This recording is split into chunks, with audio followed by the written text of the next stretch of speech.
प्यार में धोखा खाना इंसान के जीवन का सबसे गहरा दर्द होता है, लेकिन अगर इस दर्द को सही दृष्टिकोण से समझा जाए तो यही दर्द जीवन का सबसे बड़ा सबक भी बन सकता है। जब कोई व्यक्ति किसी से सच्चे प्यार करता है और बदले में उसे धोखा मिलता है तो उसका दिल टूट जाता है, उसका विश्वास हिल जाता है और वह अंदर से खुद को अकेला महसूस करने लगता है। लेकिन ऐसे समय में अगर हम श्री कृष्ण के उपदेशों को अपनाएं तो हम इस दर्द से बाहर निकल सकते हैं और अपने जीवन को नई दिशा दे सकते हैं। भगवद गीता में श्री कृष्ण ने बताया है कि इस संसार में सब कुछ अस्थायी है, न कोई रिश्ता हमेशा के लिए रहता है, न ही कोई दुख हमेशा रहता है।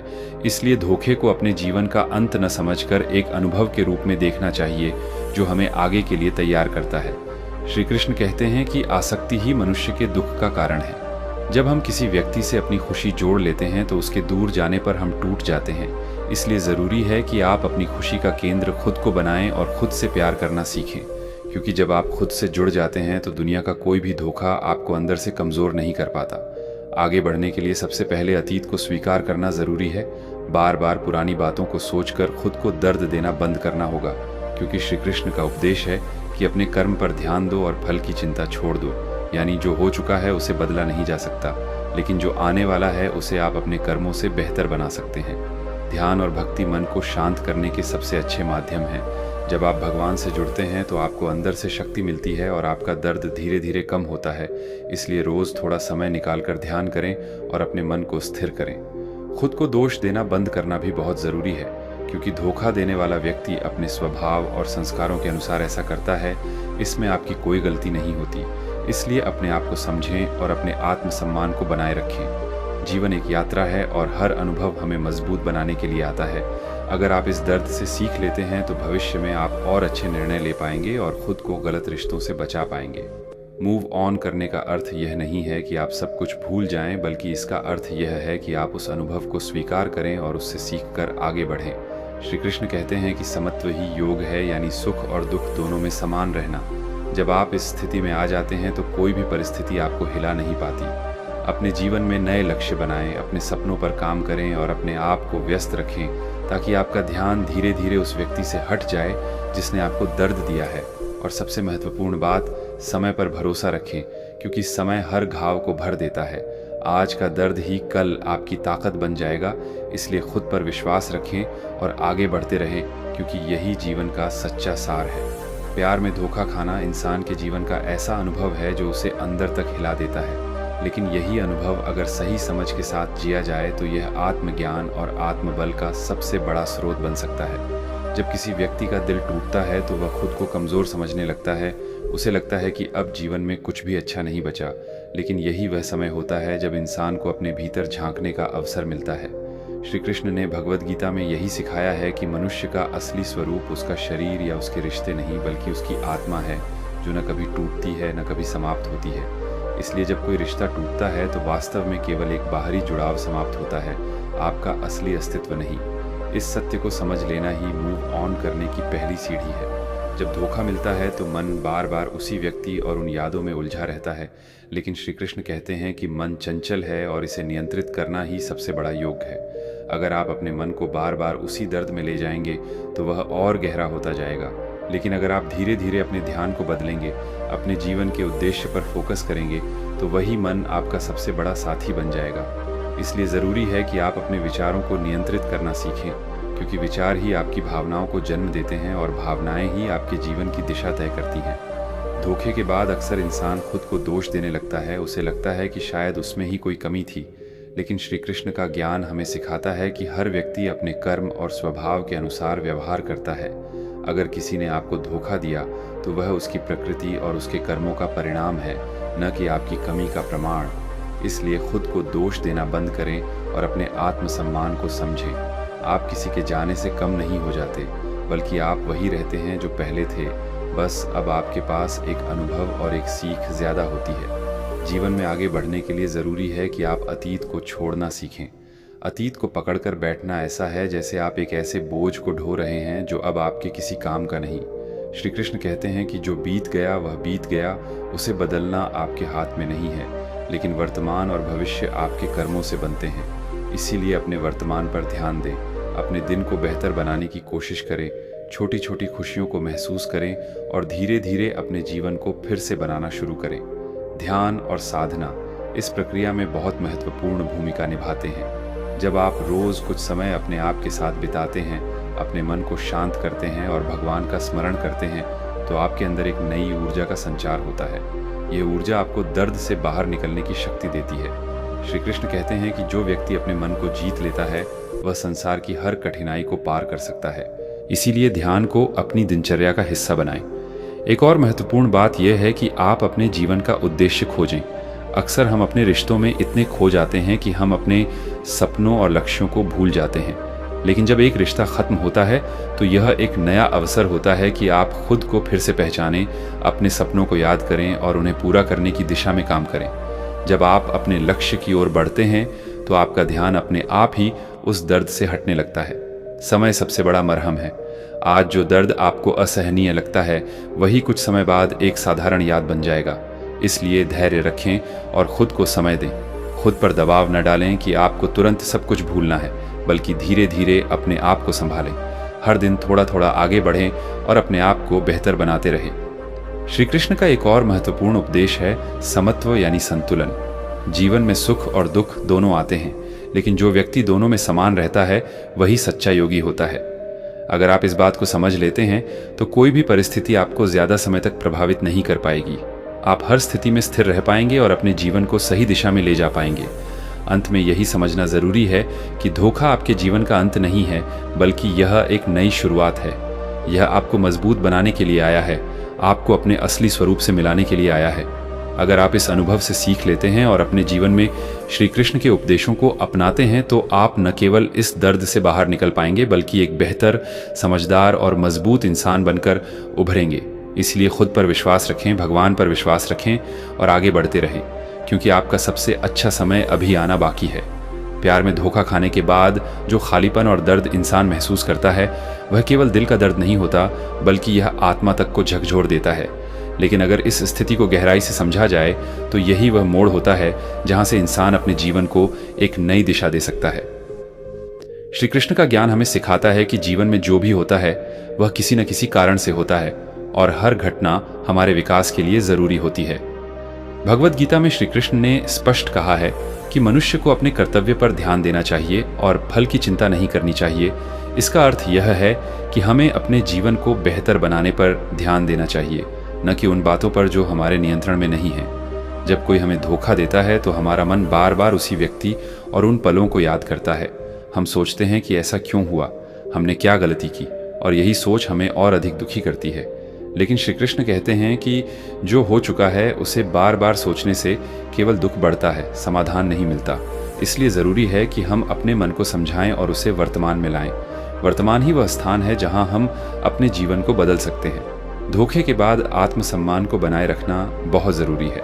अक्सर लोग खुद को कमज़ोर समझने लगते हैं और सोचते हैं कि वे प्यार के लायक नहीं हैं, लेकिन यह सोच पूरी तरह गलत है। श्री कृष्ण का ज्ञान हमें यह सिखाता है कि हर आत्मा पूर्ण है और उसमें कोई कमी नहीं होती। किसी के जाने से आपकी कीमत कम नहीं होती, बल्कि यह केवल यह दर्शाता है कि वह व्यक्ति आपके योग्य नहीं था।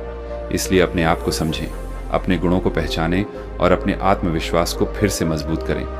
जीवन में आगे बढ़ने के लिए ज़रूरी है कि आप अपने आप को व्यस्त रखें और सकारात्मक गतिविधियों में लगाएं। जब आप खाली बैठते हैं तो आपका मन नकारात्मक विचारों में उलझ जाता है, लेकिन जब आप अपने काम, अपने शौक और अपने लक्ष्यों में व्यस्त रहते हैं तो आपका ध्यान धीरे धीरे उस दर्द से हटने लगता है। श्री कृष्ण का कर्मयोग यही सिखाता है कि कर्म में लगे रहो, क्योंकि कर्म ही मन को स्थिर करता है और जीवन को अर्थ देता है।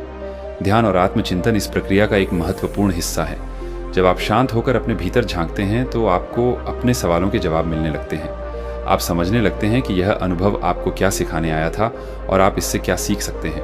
यह आत्मज्ञान ही आपको आगे बढ़ने की शक्ति देता है। समय के साथ साथ आपको यह भी समझ में आएगा कि हर व्यक्ति आपके जीवन में हमेशा के लिए नहीं आता। कुछ लोग केवल एक सीख देने के लिए आते हैं और फिर चले जाते हैं। यह जीवन का नियम है और इसे स्वीकार करना ही शांति का मार्ग है। जब आप इस सत्य को स्वीकार कर लेते हैं तो आपके मन का बोझ हल्का होने लगता है और आप धीरे धीरे आगे बढ़ने लगते हैं। अपने जीवन में नए लक्ष्य बनाना और उन्हें हासिल करने की दिशा में काम करना बहुत ज़रूरी है। जब आप अपने सपनों पर ध्यान देते हैं तो आपको एक नई ऊर्जा मिलती है और आपका आत्मविश्वास बढ़ता है। आप महसूस करते हैं कि आपका जीवन केवल एक रिश्ते तक सीमित नहीं है, बल्कि उसमें अनगिनत संभावनाएं हैं। श्री कृष्ण का एक और महत्वपूर्ण संदेश है कि अपने मन को नियंत्रित करना सीखें। मन ही हमारा सबसे बड़ा मित्र भी है और सबसे बड़ा शत्रु भी। अगर आप अपने मन को सही दिशा में लगाते हैं तो यह आपको सफलता और शांति की ओर ले जाता है, लेकिन अगर आप इसे नकारात्मक विचारों में उलझने देते हैं तो यह आपको दुख और पीड़ा में डाल देता है। इसीलिए अपने विचारों पर ध्यान दें और उन्हें सकारात्मक बनाएं। अंत में खुद से प्यार करना सबसे ज़रूरी है। जब आप खुद को स्वीकार करते हैं, खुद की कद्र करते हैं और अपने जीवन को महत्व देते हैं तो कोई भी व्यक्ति आपको इतना प्रभावित नहीं कर सकता कि आप टूट जाएं। खुद से प्यार करना ही सच्ची स्वतंत्रता है और यही आपको हर दुख से बाहर निकालता है। इसलिए अगर आप प्यार में धोखा खाकर दुखी हैं तो याद रखें कि यह केवल एक चरण है, यह हमेशा नहीं रहेगा। अपने आप को समय दें, श्री कृष्ण के ज्ञान को अपनाएं, अपने जीवन को फिर से बनाएं और आगे बढ़ते रहें। धीरे धीरे आप महसूस करेंगे कि आप पहले से ज़्यादा मजबूत, समझदार और आत्मनिर्भर बन चुके हैं और यही इस अनुभव की सबसे बड़ी जीत है। प्यार में धोखा मिलने के बाद जो मानसिक और भावनात्मक स्थिति बनती है उसे शब्दों में पूरी तरह व्यक्त करना आसान नहीं होता, क्योंकि यह दर्द केवल दिल तक सीमित नहीं रहता बल्कि सोच, व्यवहार और पूरे जीवन को प्रभावित करने लगता है। लेकिन अगर इस स्थिति को सही ज्ञान और धैर्य के साथ संभाला जाए तो यही दर्द जीवन का सबसे बड़ा परिवर्तन बन सकता है। श्री कृष्ण का ज्ञान हमें यही सिखाता है कि जीवन में आने वाली हर परिस्थिति, चाहे वह सुख हो या दुख, हमारे आत्मविकास का एक हिस्सा होती है और हमें उससे भागने के बजाय उसे समझना चाहिए। भगवद गीता में बताया गया है कि मनुष्य का मन ही उसके बंधन और मुक्ति का कारण होता है। इसीलिए अगर हम अपने मन को सही दिशा में ले जाएं तो हम किसी भी दुख से बाहर निकल सकते हैं। जब इंसान को धोखा मिलता है तो सबसे पहले उसका भरोसा टूटता है और यही भरोसा उसे अंदर से कमज़ोर कर देता है। लेकिन यह समझना ज़रूरी है कि किसी एक व्यक्ति के कारण पूरे संसार या प्यार की परिभाषा नहीं बदल जाती। श्री कृष्ण कहते हैं कि हर आत्मा अपने कर्मों के अनुसार कार्य करती है। इसलिए जो व्यक्ति आपको धोखा देता है वह अपने स्वभाव और कर्मों के कारण ऐसा करता है, न कि आपकी कमी के कारण। इस सत्य को समझ लेना ही आपको आत्मग्लानि से बाहर निकाल सकता है। धोखे के बाद मन में गुस्सा, दुख, बदला लेने की भावना और अकेलापन जैसी कई भावनाएं आती हैं, लेकिन श्री कृष्ण का संदेश है कि इन भावनाओं को अपने ऊपर हावी न होने दें, क्योंकि ये भावनाएं आपको और अधिक दुखी करेंगी। इसके बजाय अपने मन को शांत करने की कोशिश करें और अपने भीतर सकारात्मकता को बढ़ाएं। यह आसान नहीं होता, लेकिन अभ्यास और समय के साथ यह संभव है। जीवन में आगे बढ़ने के लिए यह ज़रूरी है कि आप खुद को उस व्यक्ति से मानसिक रूप से अलग करें जिसने आपको चोट पहुंचाई है। बार बार उसकी यादों में खोना, उसके सोशल मीडिया को देखना या उसके बारे में सोचते रहना केवल आपके घाव को गहरा करेगा। श्री कृष्ण कहते हैं कि मन को जहां लगाओगे वहीं बढ़ेगा। इसलिए अपने मन को सकारात्मक और रचनात्मक कार्यों में लगाएं। अपने जीवन में अनुशासन लाना भी बहुत ज़रूरी है। जब आप एक नियमित दिनचर्या का पालन करते हैं, समय पर उठते हैं, अपने काम पर ध्यान देते हैं और अपने स्वास्थ्य का ख्याल रखते हैं तो आपका मन धीरे धीरे स्थिर होने लगता है। यह अनुशासन ही आपको मानसिक रूप से मजबूत बनाता है और आपको आगे बढ़ने की शक्ति देता है। ध्यान और योग का अभ्यास आपके मन को शांत करने में बहुत मदद करता है। जब आप ध्यान करते हैं तो आप अपने विचारों को देखने लगते हैं और उन्हें नियंत्रित करना सीखते हैं। धीरे धीरे आप यह समझने लगते हैं कि आपके विचार ही आपके दुख का कारण है और जब आप उन्हें बदलते हैं तो आपका अनुभव भी बदलने लगता है। एक और महत्वपूर्ण पहलू है क्षमा करना। इसका अर्थ यह नहीं है कि आप उस व्यक्ति के किए को सही मान लें, बल्कि इसका अर्थ यह है कि आप अपने मन से उस बोझ को हटा दें जो आपको बांध कर रखता है। जब आप किसी को माफ़ करते हैं तो आप खुद को मुक्त करते हैं। श्री कृष्ण का ज्ञान हमें सिखाता है कि द्वेष और क्रोध केवल हमें ही नुकसान पहुंचाते हैं, इसलिए उन्हें छोड़ देना ही बेहतर है। जीवन में हर अनुभव का एक उद्देश्य होता है। हो सकता है कि यह धोखा आपको यह सिखाने के लिए आया हो कि आपको अपने आत्मसम्मान को प्राथमिकता देनी चाहिए, या यह कि आपको अपने जीवन में किस तरह के लोगों को जगह देनी चाहिए। जब आप इस अनुभव को एक शिक्षक के रूप में देखते हैं तो आप उससे सीखते हैं और आगे बढ़ते हैं। समय के साथ साथ आप महसूस करेंगे कि जो दर्द कभी असहनीय लगता था वही धीरे धीरे कम होने लगता है। यह प्रक्रिया धीमी होती है, लेकिन यह निश्चित है। इसलिए धैर्य रखें और खुद पर विश्वास बनाए रखें। हर दिन थोड़ा थोड़ा आगे बढ़ें और अपने जीवन को बेहतर बनाने की दिशा में काम करते रहें। श्री कृष्ण का सबसे गहरा संदेश यही है कि आप अपने भीतर की शक्ति को पहचानें। आप जितना सोचते हैं उससे कहीं ज़्यादा मजबूत हैं। यह अनुभव आपको तोड़ने के लिए नहीं, बल्कि आपको आपकी असली ताकत दिखाने के लिए आया है। जब आप इस बात को समझ लेते हैं तो आपका दृष्टिकोण बदल जाता है और आप जीवन को एक नई नज़र से देखने लगते हैं।